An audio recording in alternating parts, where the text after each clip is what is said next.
কথাগুলো আপনাদের হৃদয় দাগ কেটেছে কিনা জানি না। আমি 37 বছর ধরে শিক্ষকতা পেশায় আছি। জীবনের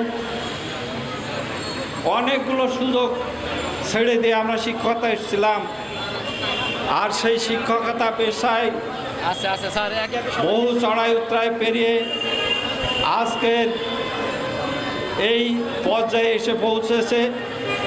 আজকে আমরা শুনছিলাম একজন গৃহিণী যখন তার স্বামী সন্তান তার পরিবার ছেড়ে 200, 300, 400 কিলোমিটার দূরে চাকরি করে, তার সংসারের সঙ্গে সম্পর্ক কিভাবে সে মেনটেন করবে। একজন সন্তান তার পিতামাতা তার আত্মীয় স্বজন এলাকা ছেড়ে 200, 400, 500 মাইল দূরে গিয়ে শিক্ষকতা করছে, আর সেই শিক্ষকতার বেতন মাত্র 1250 টাকা, 12,050 টাকা, 500 টাকা। 12,500 টাকায় আমরা যারা গ্রামে গঞ্জে বসবাস করি, একজন রিক্সাওয়ালা, ঠেলাওয়ালা, একজন দিন মজুর নিদেন পক্ষে 500 টাকা আয় করে, অর্থাৎ তার বেতন মাসে কমপক্ষে দিদেন পক্ষে 15,000 টাকা। আর আমাদের এই যে শিক্ষিত সমাজ যারা বিশ্ববিদ্যালয় থেকে অনার্স মাস্টার্স পাস করে শিক্ষকতা পেশায় বেছে নিয়েছেন, তাদের বেতন 12,500 টাকা। আজকের বিবেকবান যারা মানুষ তারা সহজে অনুমান করতে পারবেন আজকে এখানে যারা এত কষ্ট করে সুশিক্ষিত শিক্ষক সমাজ, তরুণ শিক্ষক সমাজ এখনও শিক্ষকতা পেশায় শিক্ষকতা করার জন্য এদেশের 97% জনসাধারণের ছেলে মেয়েদের শিক্ষা দেওয়ার প্রত্যাশায় যারা এখনও চেষ্টা করছে, তাদের কেন ওই সরকার সহযোগিতা করছে না? আমরা একটু পিছনের দিকে ফিরে তাকাই। আমরা যখন এই প্রেস ক্লাব আমাদের অত্যন্ত পরিচিত জায়গা এবং আন্দোলনের আতুরঘর, আমরা এক সময় এক শিক্ষামন্ত্রীর কাজ শুনেছিলাম যে বঙ্গোপসাগরের পানি যদি তেল হয় তো সেই তেল বিক্রি করেও শিক্ষকদের বেতন দেওয়া যাবে না। তারপরে আমরা এক প্রধানমন্ত্রীর কাছ থেকে শুনেছিলাম যে আমরা যদি ক্ষমতায় যাই শিক্ষকদের আর রাস্তায় দাঁড়াতে হবে না। তারপর আর একজন শিক্ষামন্ত্রীর কাছ শুনেছিলাম যে গবেষণা চলছে, সে গবেষণা রেজাল্ট পাওয়া যায়নি। সবচেয়ে দুঃখজনক, তিনি টিচারদেরকে টিচ করে বলেছিলেন ঘটনাচক্রে শিক্ষক। একেবারে হৃদয়ে আঘাত দিয়ে যে কথাটি তিনি বলেছিলেন, আজকে কিন্তু প্রমাণ হয়েছে যে কারা ঘটনাচক্রে শিক্ষক আর কারা ঘটনাচক্রে শিক্ষামন্ত্রী হয়। মানুষ ইতিহাস থেকে শিক্ষা নেয় না। আজকে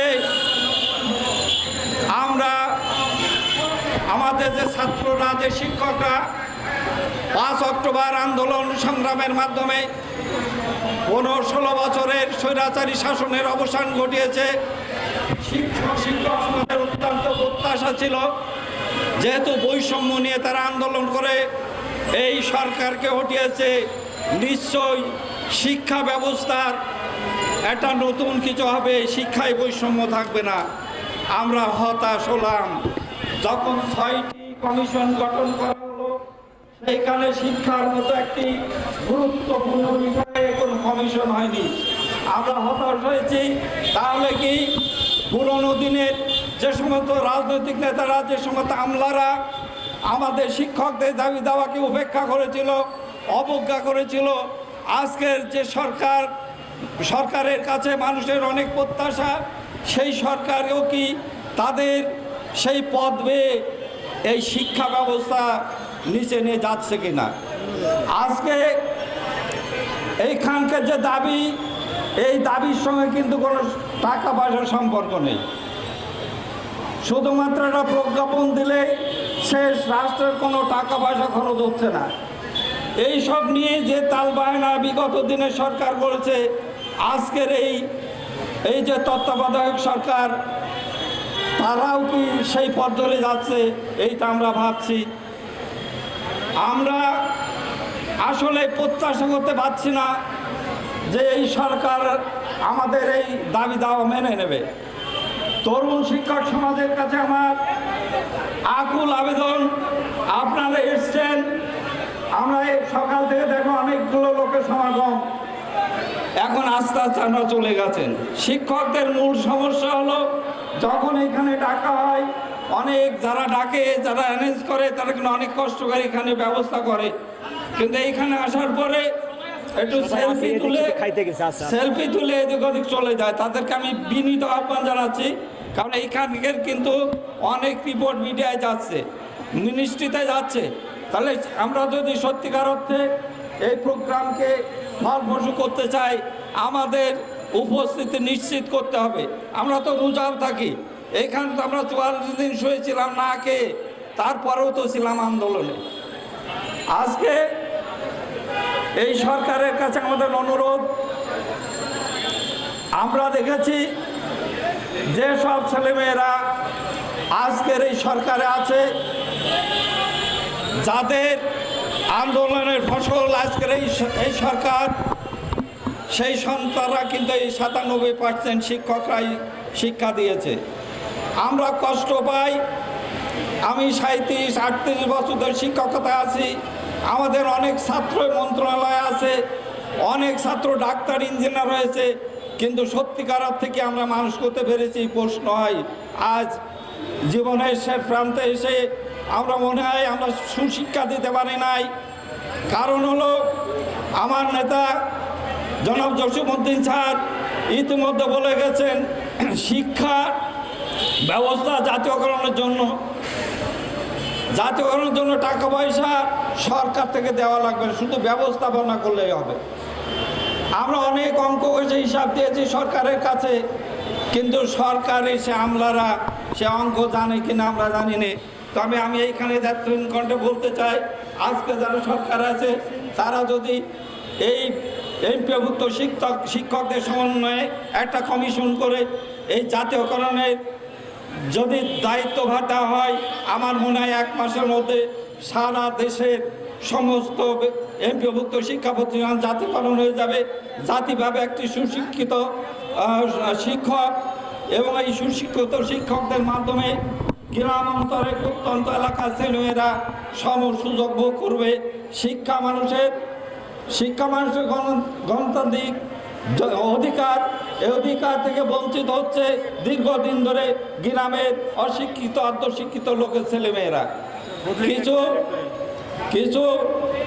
কিছু শিক্ষিত মানুষ যারা শহর বন্দরে থাকে, তারাই শুধুমাত্র শহরে পড়াশুনো করছে। যাই হোক, আমি সেদিকে যাচ্ছি না।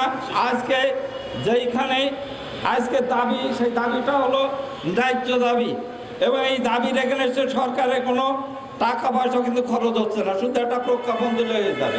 আমরা দীর্ঘদিন ধরে ইএফটি নিয়ে কাজকর্ম দেখছি, বহু কিছু দেখছি, অন্তত যেগুলোই টাকা লাগে না, সরকারের এই একটি প্রজ্ঞাপনের মাধ্যমে যেটা সহজ সম্ভব সেটা কেন করছে না, এটা আমার প্রশ্ন।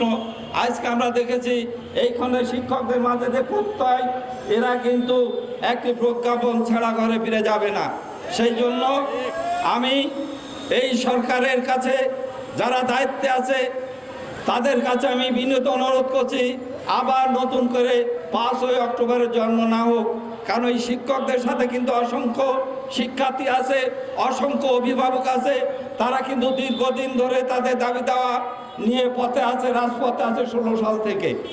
এবং সবাই কিন্তু জেনে গেছে যে শুধু সরকারের সদিচ্ছা হলেই আমাদের স্যাররা একটা ভালো ব্যবস্থার মধ্যে যেতে পারে।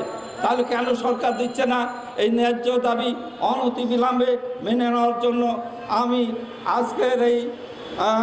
আজকের সরকারে যারা শিক্ষা ব্যবস্থার দায়িত্বে আছে তাদের কাছে বিনীত অনুরোধ করে সবাই সুস্বাস্থ্য কামনা করে এবং সবাইকে ঐক্যবদ্ধভাবে এইখানে অবস্থান করার আহ্বান রেখে আমার বক্তব্য শেষ করছি।